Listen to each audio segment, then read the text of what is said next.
হে everyone, আসসালামু আলাইকুম। কেমন আছেন আপনারা সবাই? আশা করছি সবাই ভালো আছেন, সুস্থ আছেন। আলহামদুলিল্লাহ, আমরাও ভালো আছি। দেখতে দেখতে চলে গেল এই তো 12টি রোজা। আর আজ 12 রোজার একটি ইফতার আপনাদের সাথে শেয়ার করব, আর সেটি হলো নুডলস। আর আমি নুডলসটা আর কি খুব কমই খাই, তাই আর কি রান্না করা পড়ে না। তো আজ যেহেতু আমি নুডলস রান্না করে নিচ্ছি, তাই আপনাদের সাথে একটু শেয়ার করি ঘরে থাকা উপকরণ দিয়ে খুব সহজভাবে কিভাবে মজাদার নুডলস রান্না করা যায়, সেই রেসিপিটি আপনাদের সাথে শেয়ার করব। আশা করব আপনাদের কাছে ভালো লাগবে।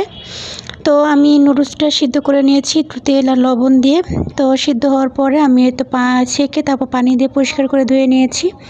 আর এখন আমি একটা ডিম দিয়ে দিলাম কড়াইতে, একটু তেল দিয়ে একটা ডিম দিয়েছি আর একটু লবণ দিয়েছি, দিয়ে ডিমটাকে ভালো করে ভেজে নিয়েছি। তো ভাজা হওয়ার পরে আমি ডিমটা নামিয়ে নিয়েছি। আর এখন আমি দিয়ে দিচ্ছি সেই কড়াইতে কিছুটা তেল, আর দিয়ে দিচ্ছি পেঁয়াজ। তো পেঁয়াজটা আমি একটু গোল গোল করে কেটে নিয়েছি, একটু মোটা করে। আর পেঁয়াজটা আমি একটু হালকা করে ভেজে নিব, বেশি ব্রাউন করব না, হালকা করে ভেজে নিয়েছি। আমি একটু দেখিয়ে দিই পেঁয়াজটা আমি কীরকম ভেজে নিয়েছি। এই তো এইরকম আমি পেঁয়াজটা ভেজে নিয়েছি। কালারটা বেশি ভাজাও হবে না, আবার একেবারে কাঁচাও থাকবে না। তো পেঁয়াজ ভাজা হওয়ার পরে আমি এখানে কিছু ফ্রোজেন সবজি দিয়ে দিচ্ছি, আর একটা আলু কেটে দিয়েছি ফ্রেশ। তো ফ্রোজেন সবজির ভিতরে দিয়েছি গাজর, ক্যাপসিকাম আর মটরশুঁটি। ডিপ ফ্রিজ থেকে সরাসরি বের করে আমি তেলের ভিতরে দিয়ে দিয়েছি। এখন চুলার আঁচটা মাঝারি আঁচে রেখে আমি এই সবজিগুলোকে ভেজে নিব। তো আমি ভালো করে এখন তেলের সাথে আর কি মিশিয়ে নিচ্ছি। তো আমি এখন লবণ দিয়ে দিচ্ছি, লবণটা দিয়ে আবারও আমি নেড়েচেড়ে মিশিয়ে নিব। আর এখানে দিয়ে দেব গোলমরিচের গুঁড়া। আমি এখানে সাদা গোলমরিচের গুঁড়াটা নিয়েছি। আর দিয়ে দিচ্ছি 3টা কাঁচামরিচ কুচি, দিয়ে এখন ভালো করে মাঝারি আছে আমি এই সবজিটাকে আর কি সিদ্ধ করে নিব আর ভেজে নিব। আর এই সবজিটা চুলার আঁচটা মাঝারি আছে রেখেই ভেজে নিতে হবে। আর যদি চুলার আঁচটা লোতে রেখে আর ঢাকনা দিয়ে ঢেকে এই সবজিটা আর কি ভাজা হয়, তাহলে এই সবজির কালারগুলো নষ্ট হয়ে যাবে। আর সেজন্য আমি মাঝারি আঁচে রেখে আর কি সবজিগুলো ভেজে নিয়েছি। তো সিদ্ধ হয়ে গেছে সবজিগুলো। আর সিদ্ধ হওয়ার পরে আমি এখানে নুডলসগুলো দিয়ে দিয়েছি, দিয়ে ভালো করে সবজির সাথে আমি নুডলসটা আর কি মিশিয়ে নিব। আর যেগুলো একটু দলা পাকিয়ে ছিল সেগুলো ভালো করে একটু নেড়েচেড়ে আমি আর কি তেলের সাথে মিশিয়ে নিচ্ছি। তো ভালো করে আমি এত মিশিয়ে নিয়েছি। আর এখন আমি দিয়ে দেব এখানে ভেজে রাখা ডিম। তো ডিমটা দিয়ে আমি আবারও নুডলসটাকে নেড়ে একটু মিশিয়ে নিব। এতে প্রত্যেকটা নুডলসের গায়ে তেলটাও লাগবে, আর নুডলসগুলো খুবই ঝরঝরা হবে, আর সবজির সাথে ভালো করে মিক্স করা হবে। তো মিক্স করা হয়ে গেছে। আর এখন দিয়ে দিচ্ছি আমি নুডলসের সাথে যে একটা মশলা থাকে, সেই মশলাটা আমি এখানে দিয়ে দিচ্ছি, দিয়ে আবারও নেড়েচেড়ে একটু মিশিয়ে নিব। মশলাটা আমি অর্ধেকটা দিয়েছি, আর বাকি অর্ধেকটা আবার মিশানোর পরে দিব। তো এই তো আমি মিশিয়ে নিয়েছি, এখন বাকি অর্ধেকটা দিয়ে দিয়েছি। আর এখন এখানে আমি দিয়ে দেবো একটু টমেটো সস দিয়ে দিব। তো টমেটো সস আমি অল্প পরিমাণে দিয়েছি, দিয়ে আবারও নেড়েচেড়ে একটু মিশিয়ে নিব। খাওয়ার সময় আমি এখানে একটু টমেটো সস অ্যাড করে খাবো। তো এই তো ভালো করে আমি মিশিয়ে নিয়েছি। আর এখন আমি নামিয়ে নিব। সব শেষে আমি একে দিয়ে দিচ্ছি লেবুর রস। আর চুলার আঁচটা আমি এখন একদম লোতে রেখেছি। নুডলসটা গরম আছে হালকা, এই গরম থাকা অবস্থায় আমি এখন লেবুর রসটা ভালো করে মিশিয়ে আমি নুডলসটা নামিয়ে নিব। আর চুলাটা আমি এখন বন্ধ করে দিয়েছি। তো এটা আমার রান্না করা হয়ে গেছে। তো এই তো আমি নামিয়ে নিয়েছি, একটা সার্ভিং ডিশে আর কি বেড়ে নিয়েছি।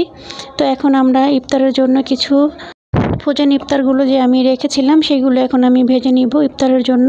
তো এটা রেডি হয়ে গেছে। আর আমি এখন কিছু এখানে আমি নিয়েছি বিফ কাবাব, শিক কাবাব আর কি, বিফ দিয়ে আর কি আমি শিক কাবাব তৈরি করে নিয়েছিলাম। আমি সেটা এখন ভেজে নিচ্ছি অল্প তেলে আর কি, এটা ভেজে নিতে হয়। তো আমি তো 10 মিনিট আগে ডিপ ফ্রিজ থেকে নামিয়ে নিয়েছিলাম। আর বাকি কিছু ফ্রোজেন ইফতার আমি তো নামিয়ে নিয়েছি, 10 মিনিট হয়ে গেছে। এখানে কিছু রোল নিয়েছি, আর নিয়েছি আলুর চপ। তো এখন আমি এগুলো গরম তেলে ভেজে নিব। তো সবগুলো আমি গরম তেলে এখন ভেজে নিচ্ছি।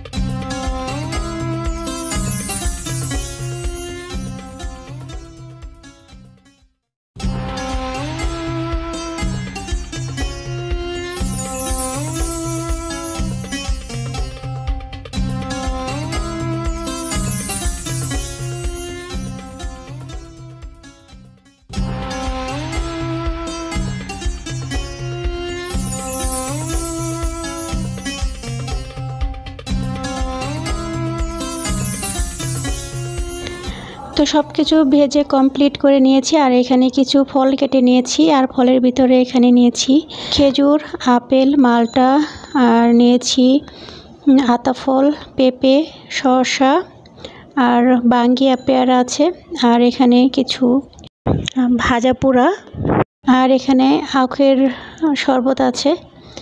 তো এই তো, আর সাথে একটা শরবত তৈরি করে নিয়েছি রুয়াবজা আর ইসবগুলের বুশি দিয়ে।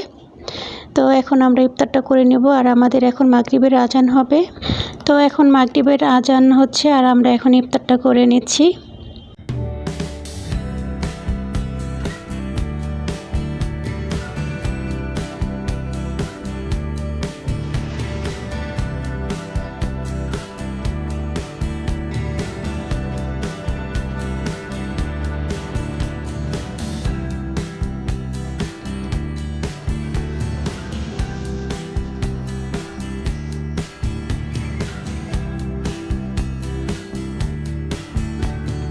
لا إله إلا الله الله أكبر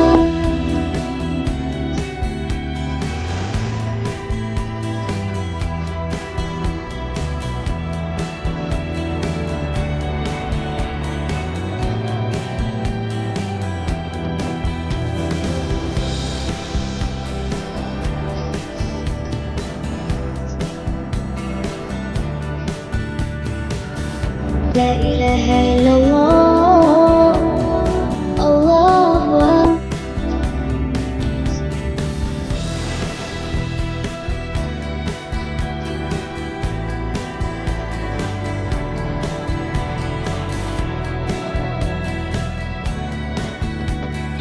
তো ইফতার করে মাগরিবের নামাজ পড়ে তারপরে আমরা এখন আর কি তরমুজ কেটে খাবো। তো তরমুজটা ইফতারের কিছুক্ষণ আগে এনেছিল, তাই আর কি কাটা হয়নি। তো এখন আর কি তরমুজটা কেটে নিব। তো তরমুজটার ভিতরে লাল আর মিষ্টিও ছিল, তবে কেমন জানি একটু মনে হচ্ছিল যে ভিতর দিক দিয়ে একটু নষ্ট হয়ে গেছে এরকম আর কি। জানি না এটা কেন হয়েছে।